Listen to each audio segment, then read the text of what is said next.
So now that we're talking about the inclusion and design of actual content for mobile, let's switch gears a bit and think through some of the challenges that designers are presented with when creating or making choices about content for mobile. As we'll see in a moment, some of the perceived challenges might eventually become benefits. As I mentioned earlier, the technical challenges related to delivery, the variability of size and speed being at the top of that list, should drive us to seriously consider the amount and types of content we wish to distribute to mobile users. In doing so, we should consider what is essential information and what is perhaps extraneous.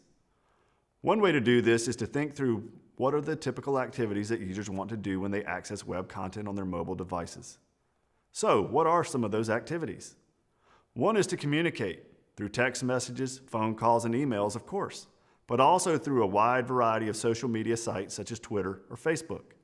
In fact, for many users, this might be the overwhelming activity they pursue with their mobile device. Another thing users often want to do with their mobile devices is get quick answers to a question or address a specific need, especially if that question or need has something to do with being on the go.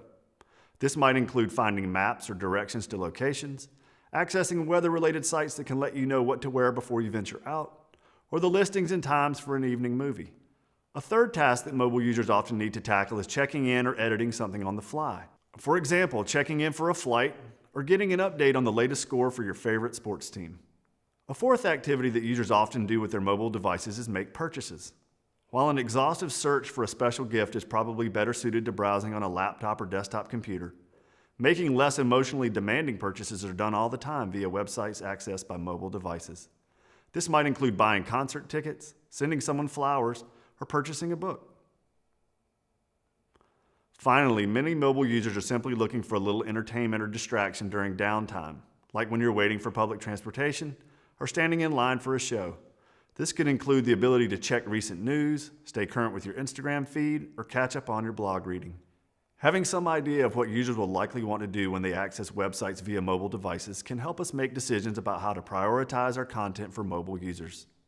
In many ways, reducing the amount of content featured on a website, either holistically across the board for a website or for mobile users by taking advantage of responsive design strategies, is the best choice you can make as you design with mobile use in mind.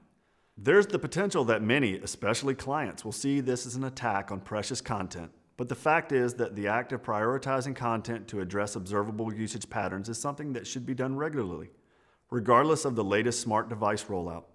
If, as designers, we take the initiative and opportunity to reduce extraneous content, we should reap the benefits of more streamlined and useful content, and thus more satisfied users.